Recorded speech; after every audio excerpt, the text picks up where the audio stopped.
Welcome to Scarfey Spurs Talk. In this episode, then, we're going to be discussing a lot because, as always with Tottenham, it's never quiet. It's never going to be just a simple, plain Aston Villa preview. Because in tonight's episode, we're talking about a lot, be reading out all the latest news, be talking about former Tottenham player Vinicius, who missed 3 penalties. Yes, you heard that right. 3 penalties in 90 minutes, which is absolutely incredible. You can't take the Tottenham out of the man, or you can't take the man away from Tottenham, some would say. We're talking about Solanke, the latest injury news regarding him and the whole, what ultimately is now, you've got to call it what it is, an injury crisis at Tottenham and how it's going to affect us in this relegation battle with just a few games to go. We're talking about Glenn Hoddle because he's come out and been quite open about whether he was or wasn't, I won't reveal, offered the Tottenham job or not before Igor Tudor.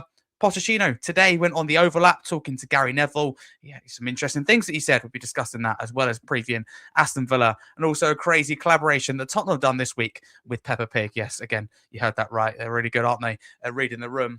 Can't use that because it's gone past April Fools. But I've got a fantastic panel tonight to talk about a lot. Always have good guests on the podcast. There's a good one tonight. Got Billie T still to join us. I've got two guests with me now. Firstly, Sam, it's great to have you on. How are you doing? Oh, I'm as well as I can do given the circumstances, Harry, to be honest. It's a pleasure to be on. As I said to you off screen last time, I had the pleasure of coming on. You weren't actually ready. I think you were doing your GCSEs. So it's good to get on properly and with Dustin as well, meeting for the first time. Obviously, Billy, I know, but I'm looking to get into it. Well, pleasure's all mine and pleasure's ours as well to have you on. Thank you very much. Apologies you didn't go ahead before. You're absolutely right with the reasoning as well. So, no, it's good to have you on. Long overdue. And Dustin, thank you for joining us in the early hours, as always, in Singapore to talk about, I would say, arguably some of it, the shambles that is Tottenham as well. Of course, there will be positive stuff in there too. But how are you doing?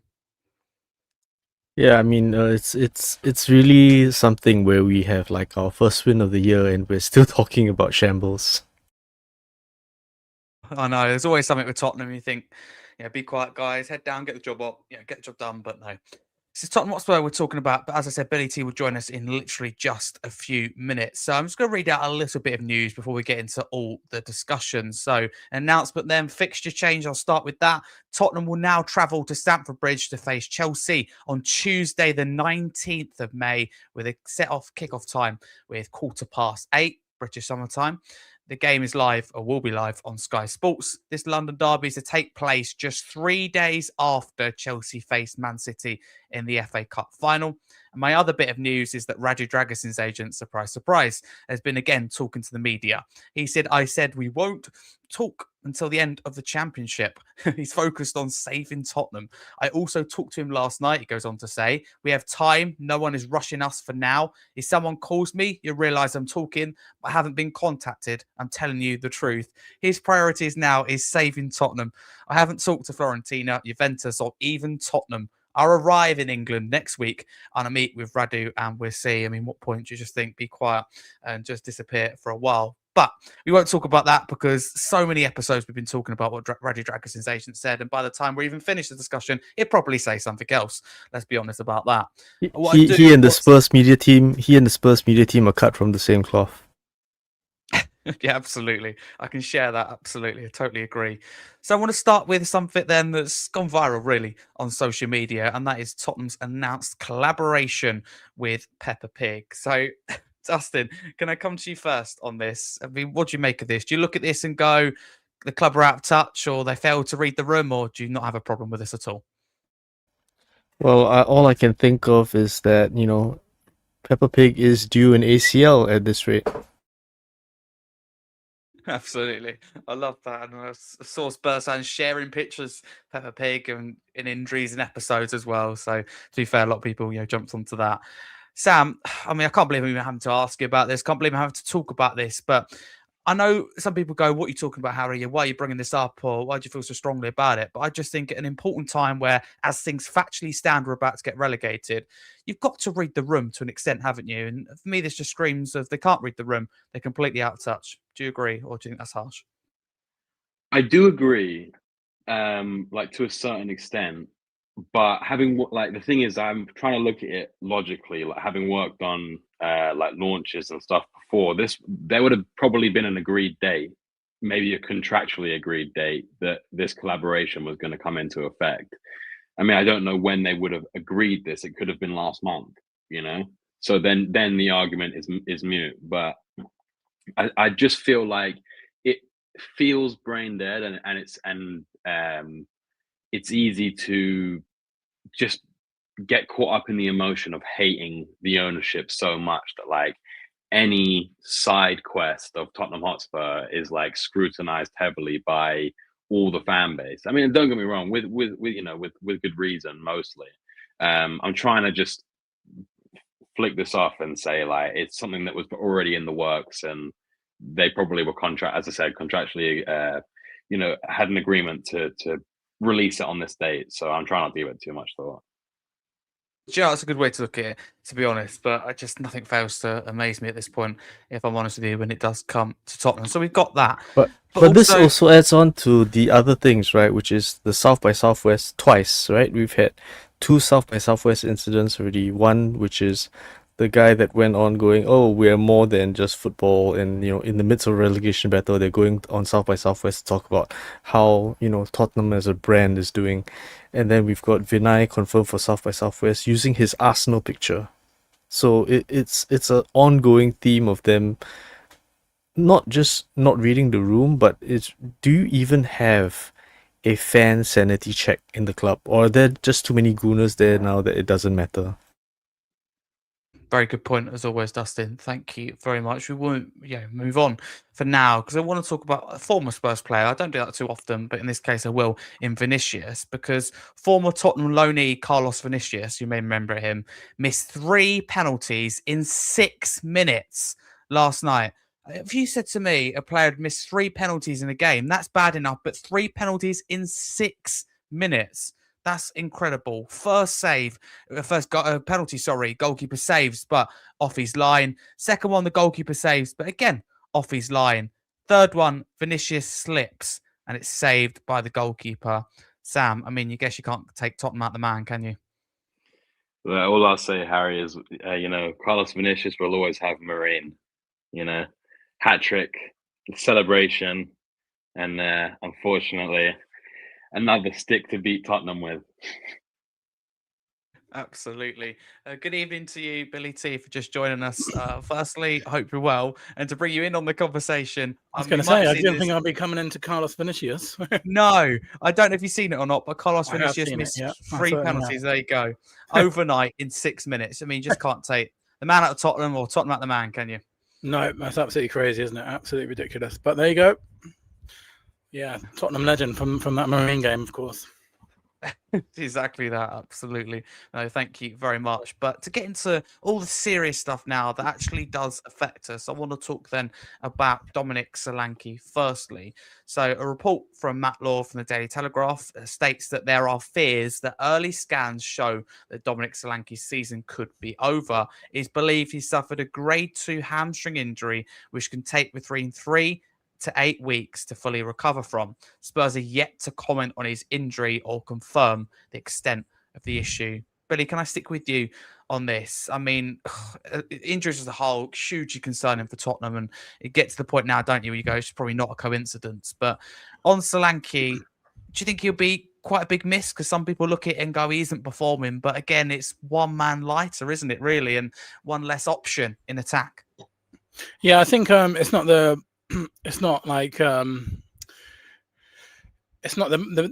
deepest blow in the respect that Richarlison will come in. I don't think Solanke's been very good since De Zerbi. I know he's done a lot of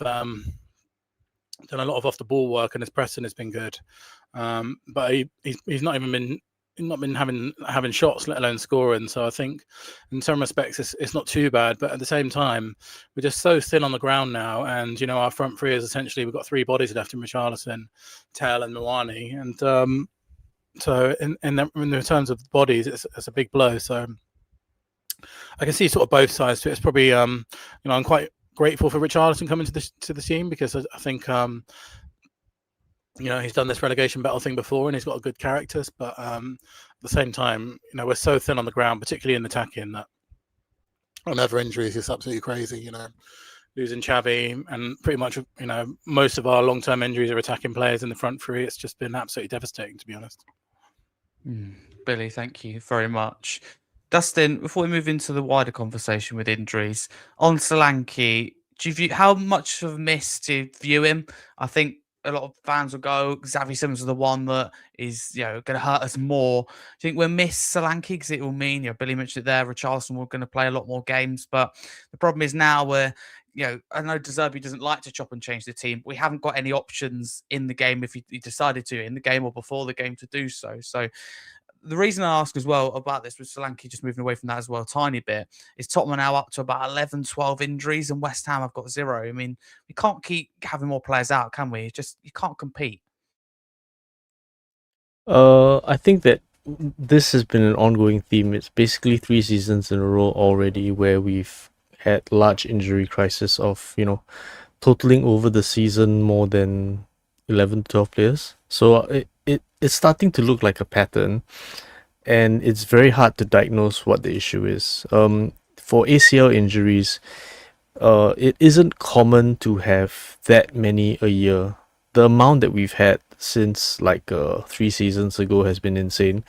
I know a bunch of people are talking about the retractable pitch, but we moved there in 2019, and the injuries didn't start until recently, so it's very hard to understand what exactly has changed, whether it's a change in personnel, whether it's a change in training methods, whether it's I think it's that schedules have gotten a lot crazier, so players are just under a lot more strain, there's a lot less rest, there's a lot more redlining that's happening.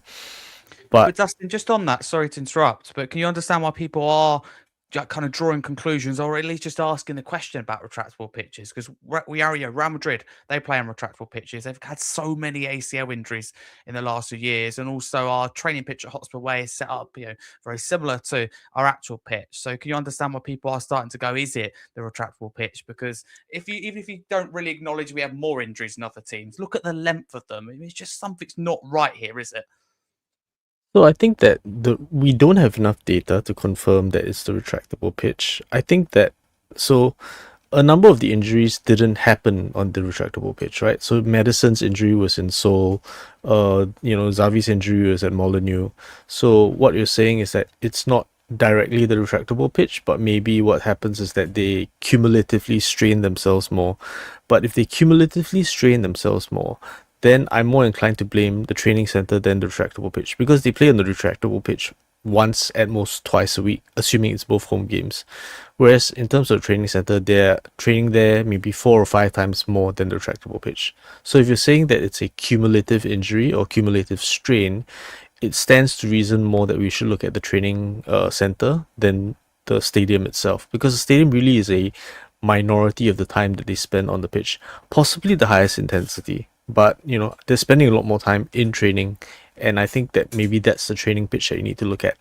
Newcastle used to have that issue as well, where the pitch was slanted, right? And then a lot of their speed demons used to have injuries, and Michael Owen had his long-term injury there, and a whole bunch of other players. So I think it's also predicated on the kind of player you are and whether pace is part of your game, which is why we've seen, it happen to Van de Ven, we've seen it happen to Xavi Simons. It tends to be players that have to move and change direction more. So possibly that could be a part of it. Dustin, thank you very much. Sam, just coming to you, because the ACL injuries in particular have been absolutely crazy. Do you look at this now and go, it cannot be a coincidence and something is wrong? I know that it doesn't kind of undo what's our situation that we're in terms of the injuries we've got, but it's just crazy now, isn't it? It just gets to the point where you go, this is a huge reason to why we're suffering. Yeah, I mean, but I don't know what the actual if across different coaches they have some of the same training sessions, like maybe because we've had a sort of an overlay of some staff across different periods. Maybe there is a specific training regime that they're on that is not beneficial for them in the long term. But I can't say that for certain. Obviously, I understand. I definitely agree with what Dustin said about the training pitch. But we have had quite a lot of injuries at home as well. I remember Radu Dragason's one at home. I think Wilson Odoba had his previous injury. It was at home. And I read that so to sort of back up what Dustin was saying, I read somewhere that the way that the pitches are made is to do with I think everyone's seen it, like the level of soil is so thin before the layer of sand or whatever before the concrete. But apparently, what I was reading, I don't know how credible it is, but it was saying that when you train on these kind of pitches and when you play on these kind of pitches, you use your muscles differently, and that might have some sort of effect with, as Dustin was saying about the strains going forward. Either way, it is just unprecedented, and I feel like the vast majority of our problems this season go back to the lack of decision making in January. We didn't bring anyone in. All we did was lose players, pretty much. And at the beginning of the season, people were saying, "Oh, we brought in Xavi, we brought in Kolo Muani," and it was kind of like, well, yeah, we did bring in these players, but also we lost Heung-min Son, and we lost other players too. We lost Maddison to injury. We lost Kulusevski to injury. So all we've seen this season, in my opinion, is trying to add the occasional player to sort of plug the already massive gaping hole in our squad depth and the fitness in our squad depth. And we were told, yeah, we don't want to panic buy. Well, maybe they should have panic loaned. I didn't really understand. I said on a different stream at the time, I was expecting to come on deadline day and talk about a signing that we'd made that I didn't think was a great signing, but someone that we'd brought in. Instead, we're talking about wanting to do an average loan just so we have more bodies in. So it's everything's wrong, but I feel like it goes back to mostly towards the January window this season, at least, for how bad it's been. I saw something, it was like 1,400 days missed through injury, and the team below us had like 700 days. We were literally double the second most injuries.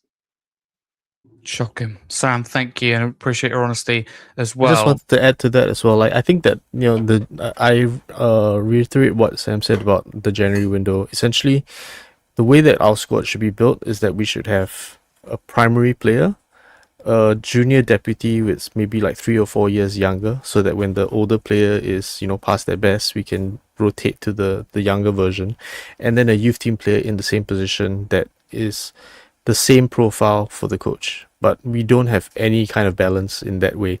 We have way too many 10s, no wingers whatsoever.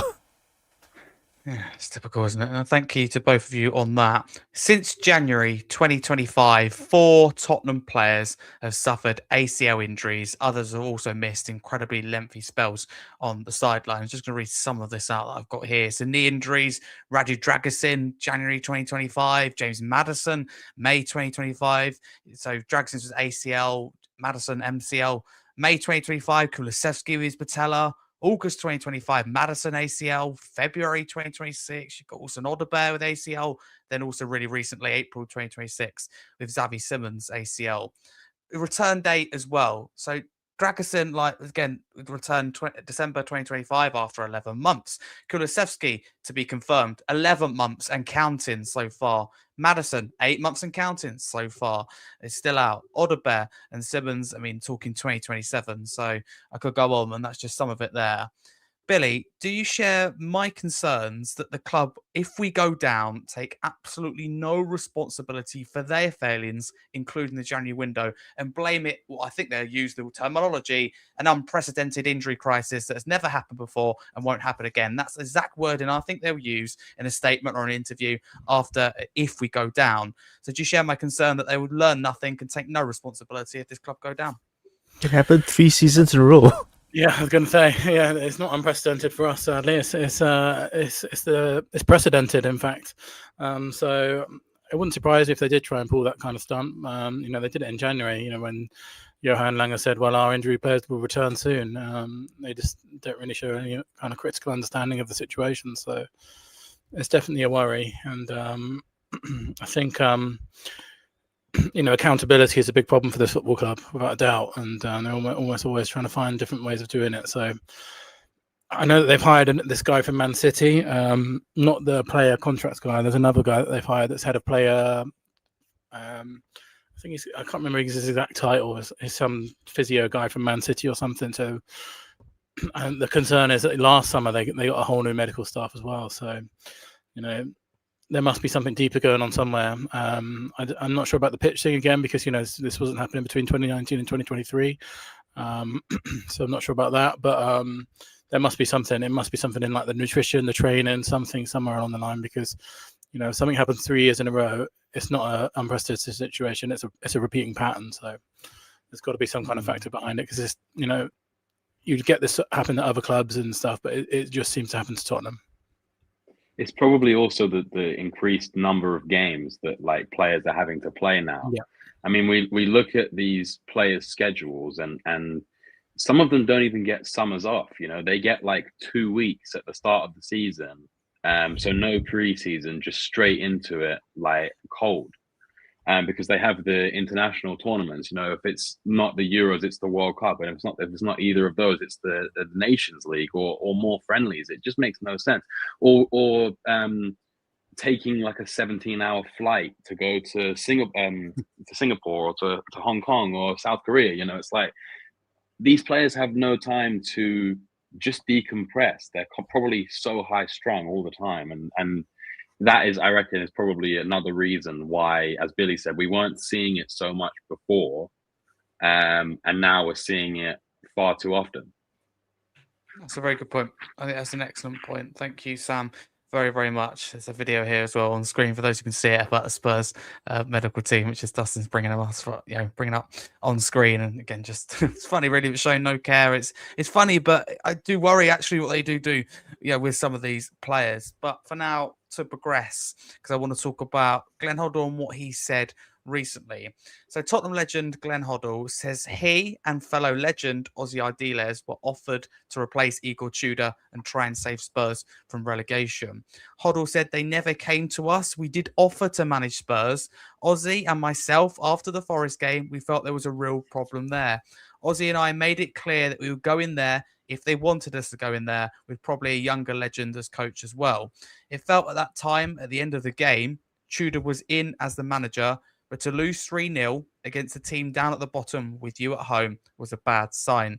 It looked to me as if it needed some love, like it needed some people to go in there and unite the fans with the owners, with the team, and that is why we said we'd do it. They said they were looking elsewhere, so that was fine by me. I don't care who. I'm a Spurs man through and through since the age of 8 years old. So as long as they've got the right man in, going on to say De Zerbi has gone in and everyone's got to unite and get together, but they've got a real task on their hands, haven't they? I just want them to stay up, whether I was involved or I wasn't. And those are his words exactly, word by word, quote for quote, on the Jeff Sterling show. Sam, coming to you, what do you make of this? I mean, real honesty there from Glenn Hoddle, just saying that he and Ozzy put themselves forward. So, yeah, do you find that honesty refreshing from him? And what do you make as well with the club say no ultimately? I think it just shows the club really is massive. You've got people who haven't been in management for however many years, and it wasn't just them. It was also people like Harry Redknapp throwing his name in the ring, and I'm sure that people like Ryan Mason would have also been trying to come into it as well. Obviously, I'm sure if Matt Wells hadn't gone to wherever he went, Colorado Rapids or something, I can't remember exactly, then he would have probably also been maybe pushed in ahead of Tudor. But I think it just shows people deeply, deeply care about the club. And, the Forest game was quite a while ago now. So these people were seeing it. Obviously, everyone could see we were spiraling quickly towards the bottom of the table. And people with real passion who wanted to come in and do it. And to be honest, to me, Tudor made no sense. I didn't expect to get a manager like De Zerbi in, but I was thinking we're going to need some sort of like hybrid coaching setup where you just have people that actually understand the club, because there's no one in the team right now that bleeds for Tottenham, like actually bleeds for Tottenham. Like there's players that work their nuts off to do everything for us, like the likes of Archie Gray. So I'm not knocking these players, but you haven't got any real Spurs blood in there. And you know, the coaching staff have also, a lot of them have moved on now, that were also ex-players, or have been there for a while. And there's a lot of change at the club. You got new ownership. You got people that just don't get the ethos or the ideology that accompanies Tottenham. I know that, you know, we will probably all argue that neither did the previous, you know, regiment of the ENIC army, in Daniel Levy. But it's at those points you still had your likes of your human sons, your Harry Kanes, people that did bleed for the club, and we needed some sort of injection, I believe. And look, maybe if we'd hired De Zerbi and when we hired Tudor, we'd be in a different position. We probably would be. But I felt like we just needed someone to come in and just, as I said, inject some lily white blood into these players. You know, how many times have we seen them not turn up for derbies? That should have been the warning signs that something like this could happen, that those players just don't have the required fight. And I was hoping, I didn't really look at Glenn Hoddle, to be honest, because I guess I grew up with my first team, like, manager of Tottenham properly was Harry Redknapp, when I first had sort of like, you know, conscious of football and the wider than just watching players kick a ball on the pitch and being excited. So I was thinking some sort of Harry Redknapp, maybe even Ryan Mason sort of ragtag team, just because Ryan Mason had been so freshly involved in management and freshly involved in that group of players that he may be able to get something out of them with the charisma of Redknapp. But I'm happy that they've come out and said this, but ultimately it doesn't mean anything now. Doesn't rights of the past. Sam, thank you very much. My last talking point before we preview Aston Villa is Maurizio Pochettino's appearance on the overlap, talking to the likes of Gary Neville today, which was on Thursday. So, of course, former Tottenham head coach, he is aware of that. So he was asked firstly on the current situation at the club. He says, "It's really sad. I really love Tottenham. It's really sad because I know how the people are suffering there inside the club and also the fans. It's difficult to accept, but the moment when we left, what I was told to the media and what I was told internally was my feeling and my vision. You need to talk during the day that you are there. When you left or when you were sad or when you decide to move again, I think it's not time to talk. If you talk, things to me are not right." Dustin, what do you make of this? There's a couple of quotes that I do want to pick up from in a bit, but this is the first one here from Pochettino. And you just listen to him as well, don't you, generally? And you feel like he speaks from heart and he generally still deep down at Spurs through and through. I think that if you're talking about managers that deeply understand the fan psyche, it would be Pochettino and to a certain extent Ange, where they are willing to defend the club in the media and point out where the hypocrisy lies. So I think that part of, you know, the other wider narrative this season also has been the refereeing decisions that have gone against us. There's a 10-minute like a compilation of refereeing errors against us this season, and even, you know, back-to-back games where Muani's push on Gabriel is a foul, but the very next game we have a softer push that you know, that we get penalized for.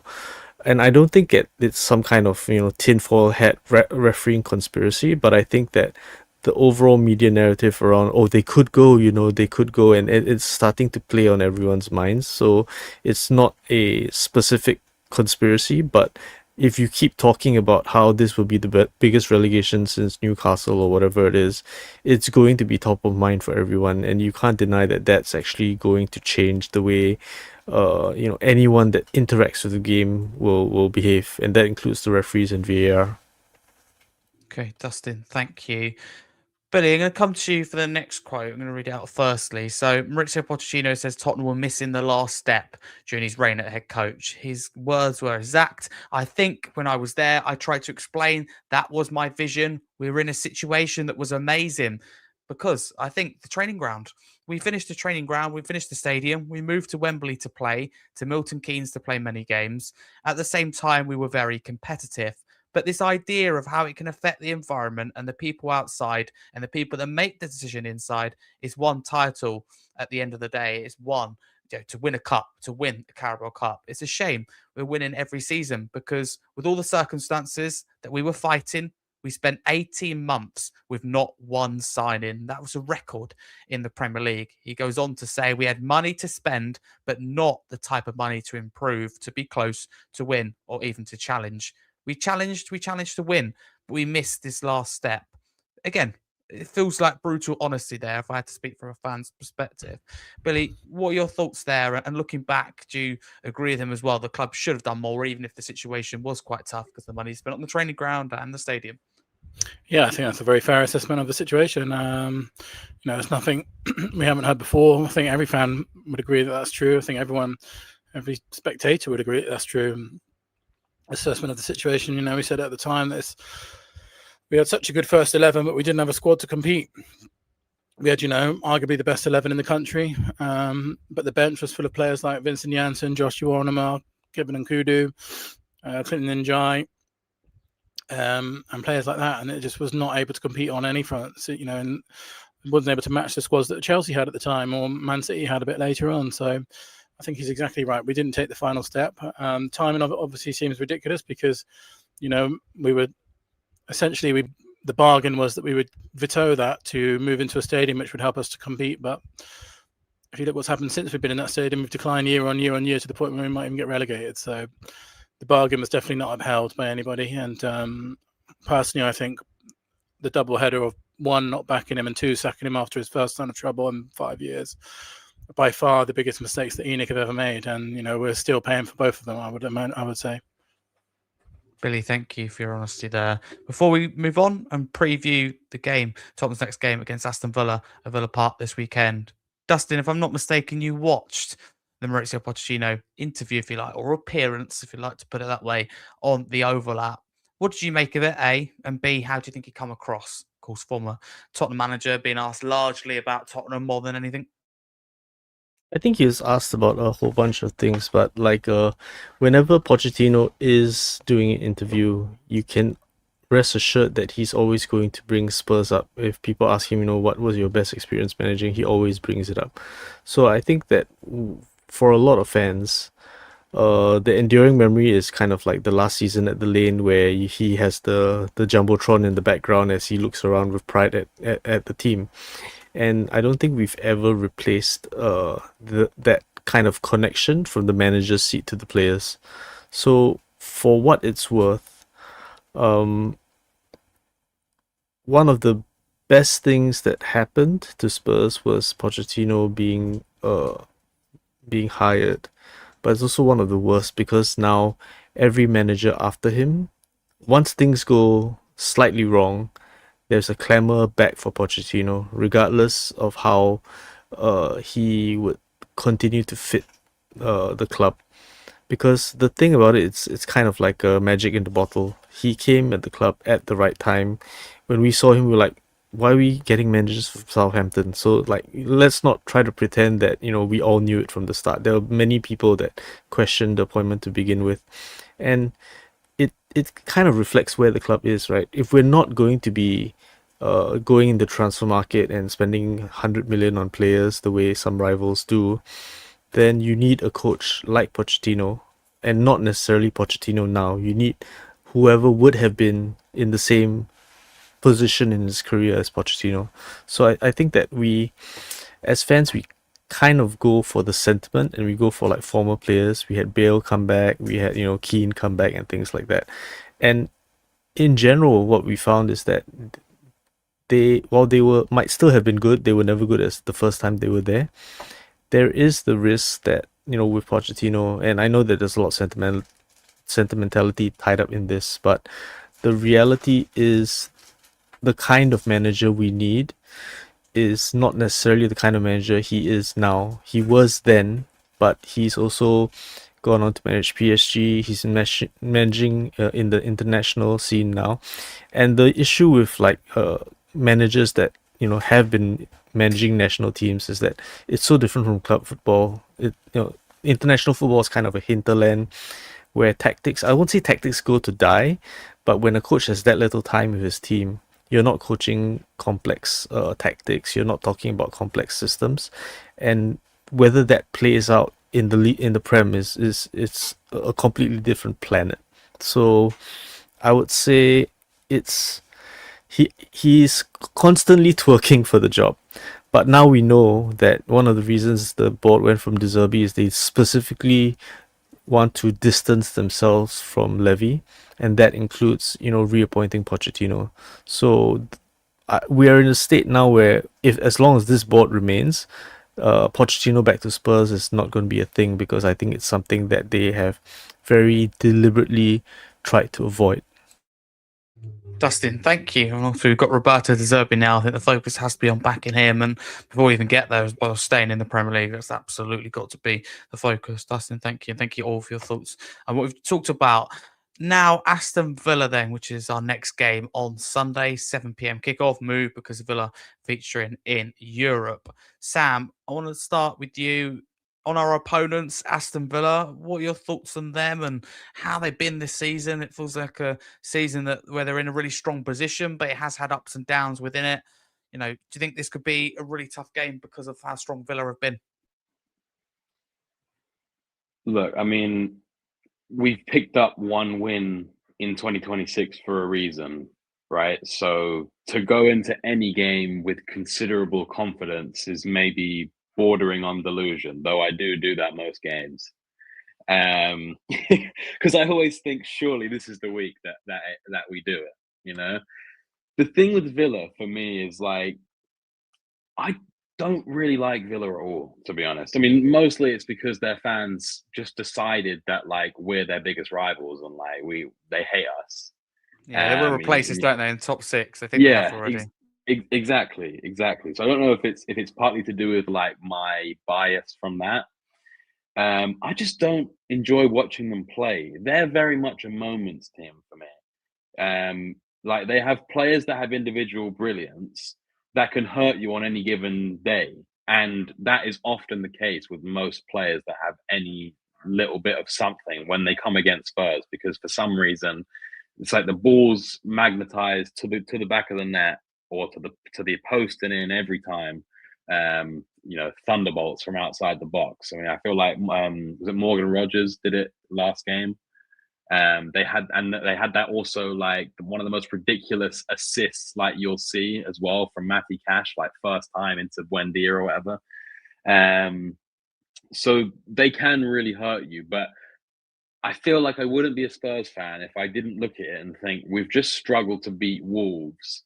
We're absolutely dead certain to beat Villa now, just because, like, that's the kind of team that we are. You can never predict anything, which is why I always tell people when they ask me, should I make a bet on Spurs? It's like, never make a bet on Spurs, because you just don't know. Honestly, you'll probably lose money. So Villa, they scare me in theory.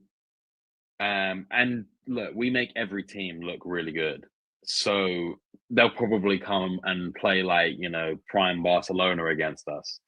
But when I look at them against other teams, and look, obviously I've enjoyed many Villa point against Arsenal, stopping them on their ways to certain things. But as I said, they just don't really scare me. And if we can actually play some decent football and not make loads of mistakes, which has kind of been the theme of our season, then I think that we can get something from this game. Look, whether we'll win, I'm not confident on, but I think that we can get a point in this game at least. Sam, thank you very much. And I will just add before we continue as well, if you want to hear the Villa perspective from what Villa as well think of us and vice versa, I just sat down and spoke to the owner, the founder, the voice behind For the Love of Paul McGrath Villa podcast, a very big podcast. For example, they have over 10,000 followers on X. A really good guy. And I sat down with him, and that'll be out a little 22-minute preview on YouTube and all forms of podcast platforms on Friday afternoon. That'll be out, so do check that out while I think of that. Billy, coming to you, how do you feel ahead of this game? Do you think that the win against Wolves will give the team more confidence in this one? Or do you think that comes crashing down a little bit, A, because it's a bigger game, or B, because we've had the bad news with Xavi Simons and probably going to get some really bad news with Dominic Solanke? Yeah, I'm not sure the win against Wolves will do a great deal of confidence because one, the performance wasn't very good. We just about got it over the line, and then to lose Xavi and Solanke in the build up of the game is a bigger blow. So yeah, I'm not sure. It's probably sort of back to square one, especially West Ham getting that late winner on that weekend as well. We don't really have much momentum going into it really.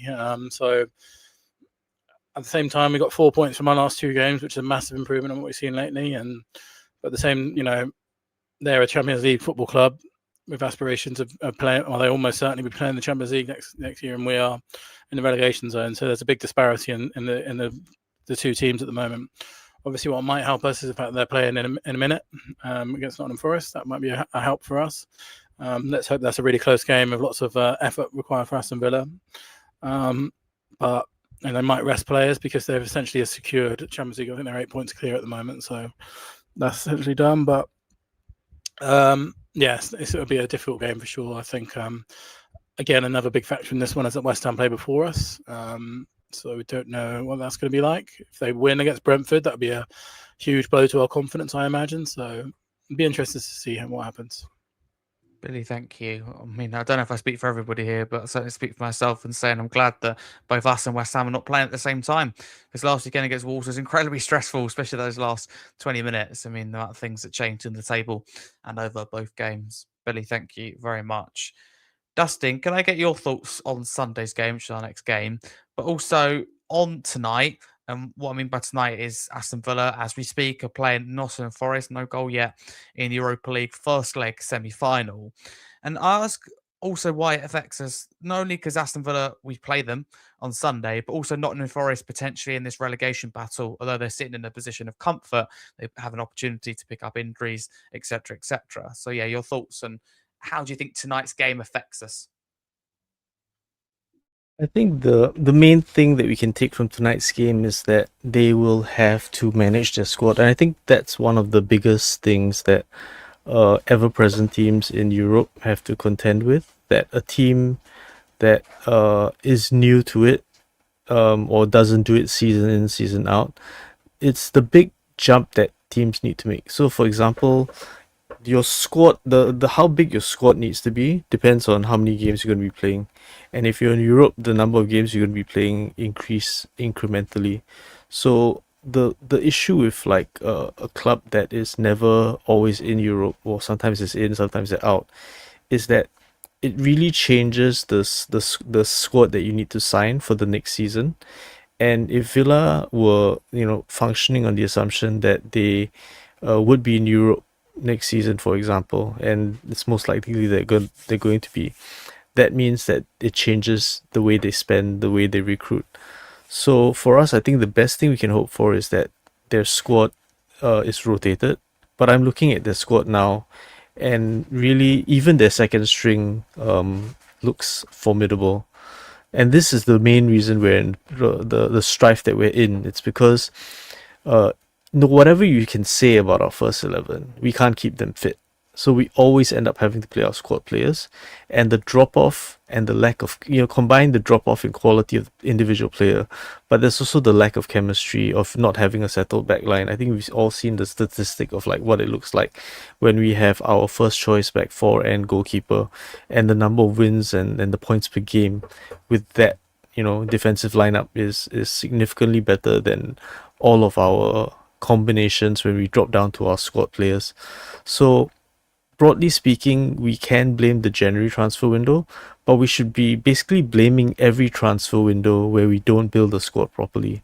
And it goes back down to what I was saying about the ideal way of building a squad, which is a clear senior player that, that a deputy that's 3 or 4 years younger is happy to play back up to that player because they know they're not of that quality yet, but that is a carrot in front of them for them to keep aiming for that, so that when that first team player drops off or gets injured, the deputy knows that he's ready to step up. And we kind of had that with like Kyle Walker and Kieran Trippier, and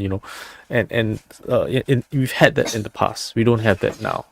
And we should also have a youth team player that's in that position to back up as well. We don't have any of this kind of squad building. So ultimately, if you look at the Villa lineup, right? I'm looking at them now, like they've got quality all around the park. They've got so much midfield cover that we could sign even their squad midfielders and they would likely make our first team. We have sorry to interrupt, but I completely agree Yeah. with you, Dustin, sorry, but what I would say is Villa suffered when they had 2 or 3 injuries in the middle of the park. So they played Forest tonight.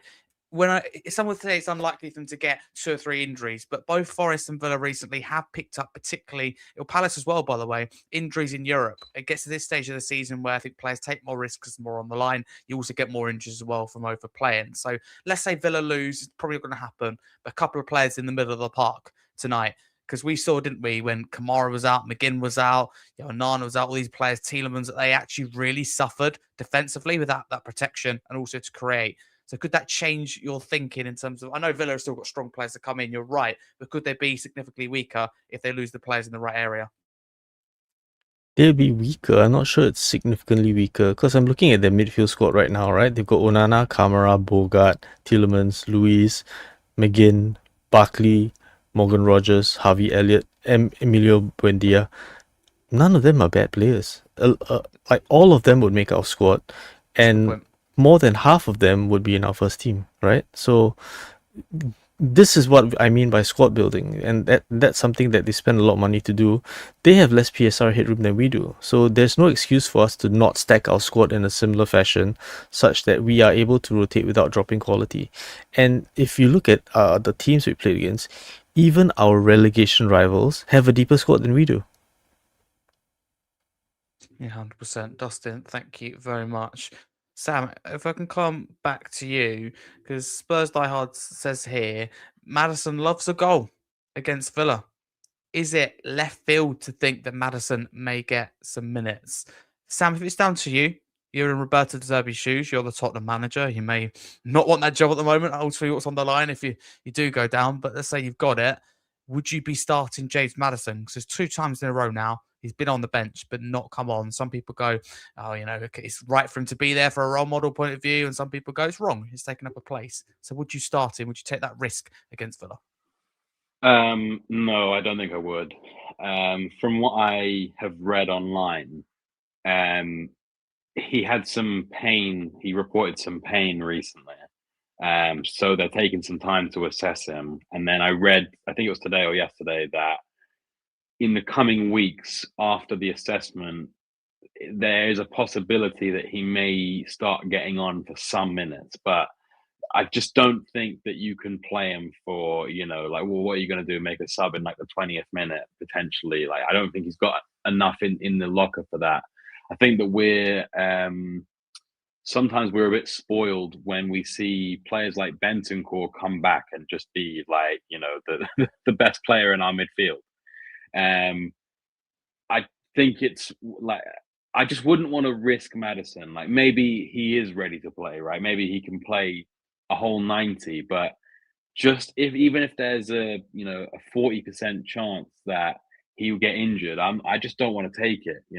He may end up playing a very important role in this season. He might not, but the last thing we need is for him to get another serious injury and be out for a further year. Just on, De Zerbi, what he came in and he said he was looking forward to like 4 players, Xavi, Romero, Kudus, and Solanke, and he lost all 4 of them in the first 2 weeks or whatever it's been, 3 weeks. So it's just, you can't write. I mean, you can write it, but it's just unprecedented to have it happen 3 seasons in a row, and for him to when it was looking like things were on the up, we've got players coming back. Oh yes, Kudus, he's back in training. That's actually something that we can depend on, and now it's just, oh great, like it's over, unfortunately. Sam, thank you very much. Billy, coming to you. Roberto De Zerbi said he doesn't want to change the team a lot. He's going to be forced into, isn't he, at least 2 changes we can, with Xavi Simons and Dominic Solanke being out. Who would you start instead of them, and kind of what would your forward line look like? I don't think there's any other options really other than Richarlison, Tell and Moani. That's about as much as we can possibly do, really. There's only 3 fit forwards, so I think I'll go for them. I mean, there's a chance he might, I don't know which order you play those in, there's a chance he might put Richarlison on the left and Tell on the right and Moani in the middle. I think for me, I'd go Richarlison in the middle, 10 on the left, and Moani on the right. So, yeah, we're down to the bare bones, aren't we, in terms of attacking? And none of those three players are prolific at the moment. I know Richarlison scored 9 goals, but I think he's got 2 and 17 at the moment. So he's on a bit of a barren run. So, I don't think there's a lot of choice in that matter, I'm afraid. Yeah, I agree with you. I would say the only other option is some would say you put Porro or Spencer and you put the other, don't you, at right back. So would you consider that at all if you were Roberto De Zerbi, or do you think you just go with those 3? I'd go with those 3. Yeah, I think that experiment failed a couple of times when Tudor tried stuff like that. So no, not for me. I personally wouldn't do that. And I assume that Spence might have to play. I'm not sure if Udogie would be fully fit anyway, so I think Spence will probably have to play left back. That's a very good point. It looks that way at the moment as we speak. Billy, thank you. I'm pretty concerned about Moani though. Like I just feel that Moani has been the worst player on the pitch, I think, for the last 3 games. So and that was when we had Tell as an option, right? So like the fact that we're now forced to use him, even though the previous experiment with putting Porro as the right winger did not work out very well. That's it. That was under Tudor, and I almost feel like, for what Moani contributes and what he's been contributing the last 3 games, I almost feel like it's a waste of a spot to put him there. And even though Porro isn't, he's not a proper winger, you at least know he can whip a cross in, because right now none of the players that we played on the right wing have been able to whip in a proper cross or do a cutback, which are the 2 primary methods through which we create chances. Can I ask Dustin a question quickly? Of course. What do you think, Dustin, about playing Moani up front for this game and putting Richie on the left? Because he's not terrible on the left, and as Billy said, he's not been prolific up front. And also, I just feel like they've got pace on their fullbacks, but through the middle, I'm not really looking at their centre backs and thinking, these guys are Mickey van der Ven levels of speed. If you've got someone actually playing balls through the middle, or just if we play balls from deep and Moani runs through the middle, is that something that you could see happening, or would you still be more keen to play Porro? I'm not against that either, by the way. I just thinking out the box, maybe. I think one of the problems I had before we signed Moani was that I was looking at the way that he played, and what he was most successful at was beating his man in the middle and carrying. But it was in leagues where they don't defend the way they do here. So I just looked at Moani's kind of style of play, and I was skeptical about the signing working out, but because it just felt like he wouldn't be able to do what he does best in those other leagues, which is like dribble through the middle of the park. You can't do that here. Even if you're good at dribbling, you get fouled, and the referees aren't gonna give out cards willy-nilly as they would in the continent. So it always felt to me like his greatest strength was a mismatch for the kind of teams and defenses he'd be playing against. So playing him as a striker, I guess, if you can get the ball to him where he doesn't have to muscle players off the ball or hold possession. And that's kind of like the thing that Solanke at least did better than him. But I almost feel like we're not playing a team that's going to be giving us that kind of space for him to run into. He's not going to receive the ball and have seconds of time to bring it under control or anything like that. It needs to be pretty instinctive. So I don't see a real good match for him. All of his goals have come in the Champions League for a reason, because he hasn't been able to adapt to the way that the league defends, and he's still waiting for the referee to call decisions for him that he might have gotten in other leagues, but that doesn't happen here. Dustin, thank you very much, and Sam, really appreciate the question as well. Thank you. So let's get on to score prediction time, and I say it every time, I say it again. I encourage honesty, and some people often like to have a moment. We do predict a loss, but I don't know about you guys, but I certainly can't lie to myself. I don't have it in me ultimately. Billy, I'll kick it off with you. What's your honest score prediction against Aston Villa? I think a lot will depend on tonight, and a lot will depend on the team that Aston Villa put out, to be honest. I never predict a loss, so I'm going to go for a 2-2 draw, which I would take at the moment, as long as West Ham don't beat Brentford. I think I share that with you. I'm going to go 2-2 as well. Billy, thank you. You're right as well with West Ham. Sam, can I get your score prediction? I'm gonna go with 1-1. I just feel 1-1. I think that we're gonna score. I also feel like they're gonna score, but I do feel like they probably will rest some players. And I feel like they'll still have enough to score against us, but it won't be necessarily an onslaught, and maybe we'll come away from it thinking we could have got 3 points there. Sam, thank you very much. Dustin, can I get your score prediction as well to wrap us off with the scores? I'm going to go 2-1 Spurs, but that depends on whether they rotate. If they rotate and if we don't misprofile players and put, players in positions that they're unfamiliar and uncomfortable with, I think there's potential that the lack of chemistry Villa will have from rotating the team might at least help us get through it. But if they play a full strength team, then I don't see us getting any better than 2-2. If they rotate, then we might nick it 2-1. Dustin, thank you. And thank you all for your score predictions.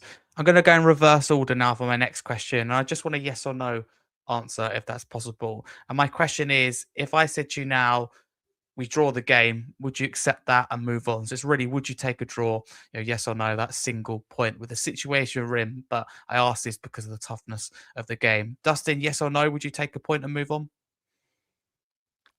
I will go for the win. We don't have a choice. No. So, yeah, I'll go for the win. Okay, so that's a no. Dustin, thank you. Sam?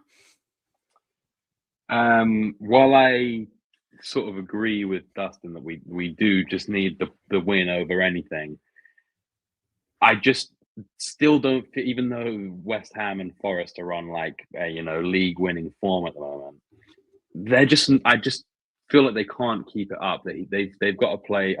West Ham have to play Arsenal and Brentford, who are obviously both Brentford pushing for Europe and Arsenal going for the title. So I probably would take a point.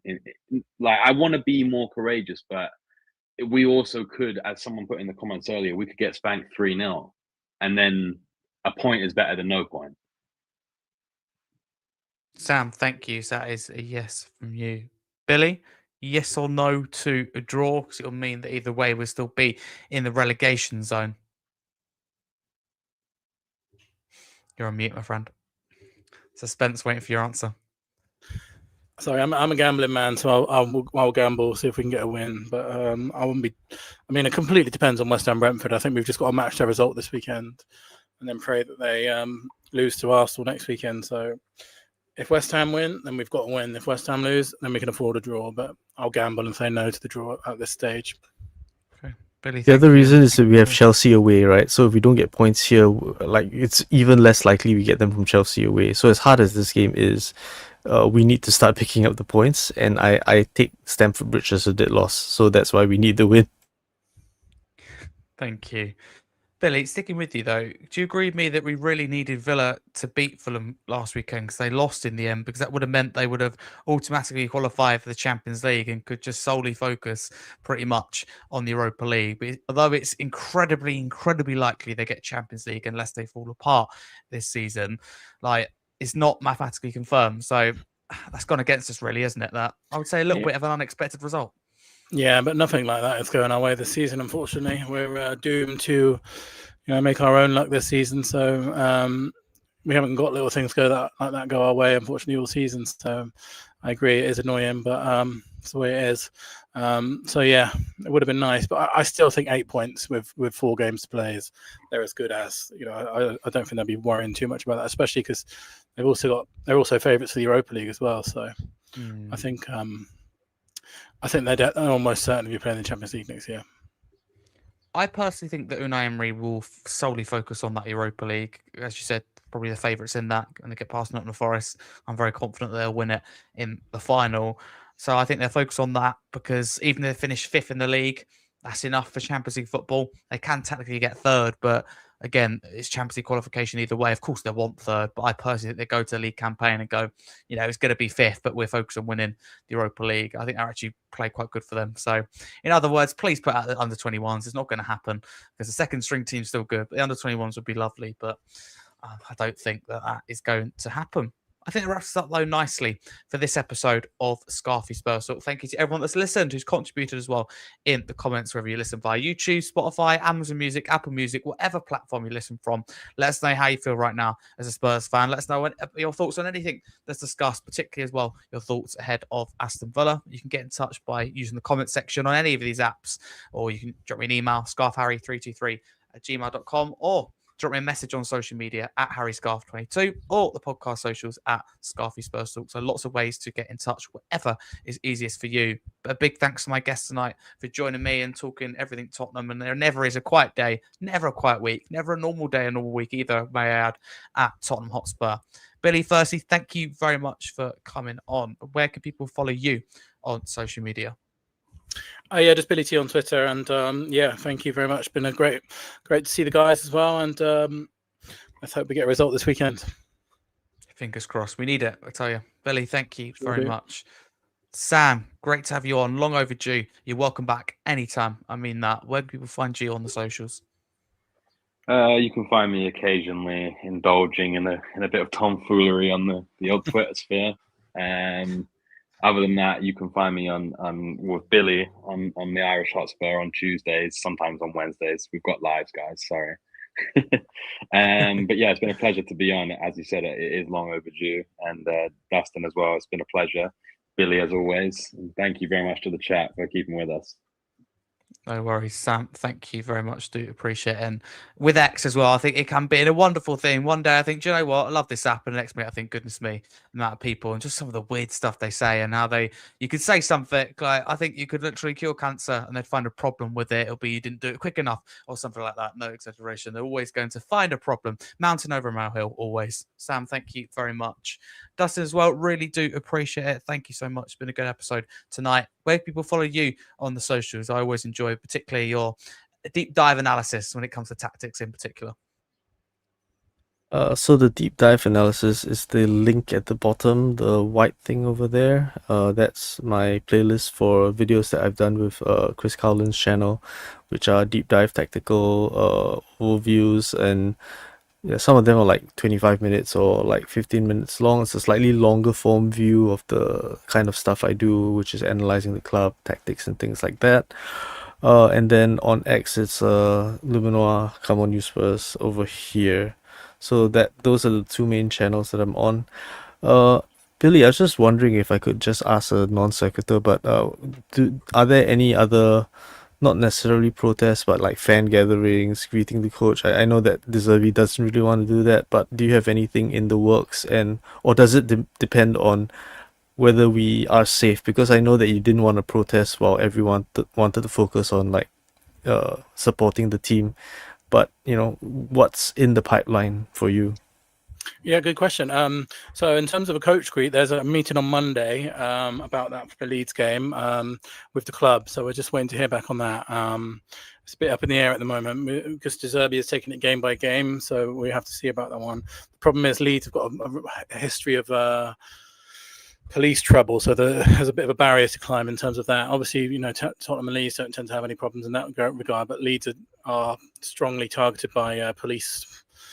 So it's a bit of a hurdle to jump. So there might be that one, and there will definitely be some kind of action at the Everton game in terms of a protest. So we're not sure yet what kind of depend on the situation of the game. It might have to wait until after the game. Might have to wait till before if we're decided by then. But we're going to wait and see what happens. But definitely keep your eye on stuff because we've got plans for both. Lovely. Dustin, thank you for asking. And Billy, thank you for your honest answer as always. Thank you to both of you for that at the end. But no, it's been a good episode. Thank you very much. In terms of the podcast, we'll be back. Scarfey Spurs Talk. Next episode will be Monday night, reviewing that Aston Villa hopefully win. I nearly said win there, but I hope it will be a positive, we hope, Aston Villa result. So do check us out because we're going to keep going throughout the summer as well. We'll just announce that now, 2 episodes every single week, because there's always something to talk about with Tottenham. We could take a week or 2 off. I promise you there'll be something huge that will happen, no doubt about it. So we're going to keep on going, and we hope that you'll keep with us as well. But for now, a massive come on you Spurs.